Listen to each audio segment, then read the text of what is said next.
আসসালামু আলাইকুম। মার্কিন প্রেসিডেন্ট এই আজকে রাতে সর্বশেষ যে টুইট করছেন, ওই টুইটে তিনি ইরানকে আনকন্ডিশনালি আত্মসমর্পণ করার জন্য বলছেন এবং তার পূর্বে তিনি আরেকটা টুইট করছেন। সেই টুইটে তিনি বলছেন যে ইরানের সর্বোচ্চ ধর্মীয় নেতা আয়াতুল্লাহ আলী খামেনি কোথায় আছেন, কী অবস্থায় আছেন, সেটা তাদের গোয়েন্দা বা তাদের যেই তাদের চোখের আছে, তাদের চোখে চোখে আছেন আর কি, বা তাদের টার্গেটে আছেন।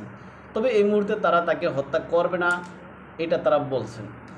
আমার থেকে মনে হয় যে হয়তো মুসলিম বিশ্ব বা সারা পৃথিবী আরেকজন কোনো মুসলিম নেতাকে এখানে হারাইতে যাচ্ছে, যেটা মুসলিম বিশ্ব বা সারা পৃথিবী আরেকজন মুসলিম নেতা হত্যার সাক্ষী হতে যাচ্ছে। যে কোনো সময় হয়তো পশ্চিমারা দেখবেন যে এই যে ইরানের সর্বোচ্চ ধর্মীয় নেতা আয়াতুল্লাহ আলী খামেনি তাকে হত্যা করবেন, আর এই জন্য তারা সকল প্ল্যান সকল গুটি তারা সাজাইতেছেন তাকে হত্যা করে। তারা এই যে আয়াতুল্লাহ আলী খামেনির যেই শাসন ব্যবস্থা বা রেজিম, ওই রেজিমকে তারা বিদায় করবেন এবং সেখানে তারা এই যে শাহ এর যেই রেজা শাহ পাহলভীর যে ছেলে ইউরোপে আছেন তাদেরকে আইনে এখানে বসাবেন, নাম দিবেন তারা গণতন্ত্র। কিন্তু এই গণতন্ত্রের তাদের এই মডেলকৃত গণতন্ত্রে তখন দেখা যাবে যে তারা এই লুইটা পুইটা ইরানকে খেয়ে যাচ্ছে। আর এটা তারা হয় ওই যে G7 যে সম্মেলন আছে সেখানে তারা এটা বাগবাটোয়ারা করে নিয়েছে ইরানকে, সেখানে তারা ওই আলোচনাই করছে। কেননা এই কথা বলার কারণ একটাই, যে এই যে G7 সম্মেলন, এই সম্মেলনের পর যুক্তরাষ্ট্রের প্রেসিডেন্ট ডোনাল্ড ট্রাম্প যে সমস্ত কার্যক্রমগুলো করতেছেন, ওই সমস্ত কার্যক্রমগুলোর যদি আপনার সারমর্ম বা সারাংশ দেখেন, তাহলে আপনার কাছে এটাই মনে হবে যে আসলে G7 সম্মেলনে মূলত সকল বাগবাটোয়ারা সম্পূর্ণ হয়েছে। এখন ওই বাগবাটোয়ারার অনুযায়ী যে প্ল্যান আছে সেই প্ল্যানে তারা এগোচ্ছে। এই প্ল্যানের মধ্যে আছে যে এই যে যুক্তরাষ্ট্র এই যুদ্ধে জড়াবে, তাদের পিছনে আইসা ন্যাটো দাঁড়াবে এবং ন্যাটো সহ অন্যান্য পশ্চিমারা সবাই এখানে একত্রিত হবে। কেননা তারা যে উসিলাতে এই যে আজকে এই ইরানের উপরে হামলা করতেছে, যেই অজুহাত দেখাচ্ছে, এই অজুহাত আসলে পরমাণু অস্ত্র তো ইসরায়েলের কাছেও আছে, যদিও ইসরায়েল স্বীকার করতেছে না। এখন যদি ইরান যদি এই পারমাণবিক অস্ত্র বানায় তাহলে তাদের সমস্যা কি? যুক্তরাষ্ট্রের কাছে তো পারমাণবিক অস্ত্র আছে, রাশিয়ার কাছে আছে, চীনের কাছে আছে, ইসরায়েলের কাছে আছে। এখন ইরান যদি তার নিরাপত্তার জন্য পারমাণবিক অস্ত্র বানায় তাহলে এটাতে পশ্চিমাদের সমস্যা কি? সেই কথা বলবে কে, বা বলার বা প্রশ্ন করার মানুষ পৃথিবীতে নাই। পৃথিবীর মানুষের আসলে যেই কি বলবো যে যেই এখানে যে বিচারবোধ ক্ষমতা, ওইটা মনে হয় লোপ পেয়েছে। আর নয় হচ্ছে কেন এই যে যুক্তরাষ্ট্র একটা স্বাধীন সার্বভৌমত্ব দেশের উপরে ইসরায়েল এবং যুক্তরাষ্ট্র মিলে যে এই যে হামলা করতেছে। যুক্তরাষ্ট্রের প্রেসিডেন্ট ডোনাল্ড ট্রাম্প তিনি বলতেছেন যে তাদের সৈন্যরা বা তাদের যে বিমানগুলো নাকি ইরানের আকাশে ঘুরে বেড়াচ্ছে, অথচ একদিন আগেও তিনি বলছেন, তার 2 দিন আগেও তারা এই যুদ্ধে অংশগ্রহণ করবেন না, ইসরায়েলকে তারা অনুমতি দেননি এই হামলা করতে, ইত্যাদি ইত্যাদি। আসলে এগুলো তাদের সবই একটা নির্দিষ্ট মেটিকুলাস ডিজাইনের একটা অংশ। এই যে ব্রিটিশরা ওদের কথা বলবো কি, ওরা যে কোনো জায়গায় যুক্তরাষ্ট্র যেখানে যায় তাদের পিছে পিছে ওরা সেখানে গিয়ে উপস্থিত হয়।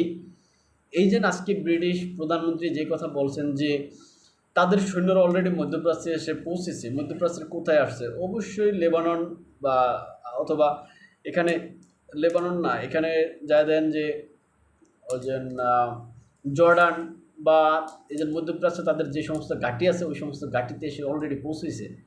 এখন তারা সম্মিলিতভাবে হয়তো দেখা যাবে বড় ধরনের অ্যাটাক করবে, এই অবস্থায় সেখানে বিরাজমান। এই যে এর ভিতরেও আপনার যুক্তরাষ্ট্রের যে মার্কিন প্রেসিডেন্ট ডোনাল্ড ট্রাম্প তিনি এখানে আয়াতুল্লাহ আলী খামেনিকে টার্গেটের কথা অলরেডি বলেছেন এবং ইরানকে সারেন্ডার করতে বলতেছেন। এখন ইরান অবশ্যই সারেন্ডার করবে না, ইরান তার যতটুকু যা আছে অতটুকু দিয়ে লড়তে চেষ্টা করবে। এখন এর ফলাফল ভবিষ্যতে কী হবে সেটা হয়তো সবশেষে দেখা যাবে। আর আরেকটা খবর যেটা সারা দিনে এই যে সোশ্যাল মিডিয়া আসছিল, যে ইরানের সাবেক প্রেসিডেন্ট যিনি এই যে কি মাহমুদ আহমেদি নেজাদ, তাকে নাকি হত্যা করা হয়েছে। আসলে এটার সত্যতা এখনও নিশ্চিত হওয়া যায়নি।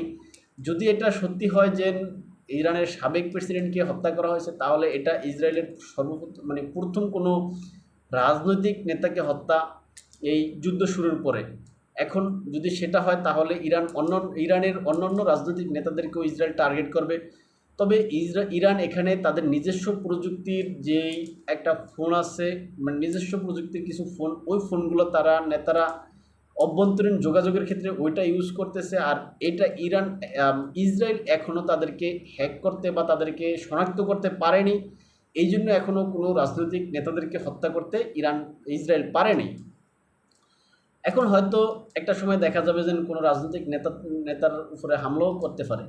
তবে ইরান আজকে সন্ধ্যায় আজকে রাতে যেই মিসাইলগুলো নিক্ষেপ করছে, ওই মিসাইলে আপনার ইসরায়েলের কোনো নেতার বাড়িতে নাকি পড়ছে, এরকম মন্ত্রীর বাড়িতে পড়ছে, এরকম খবর আসছে।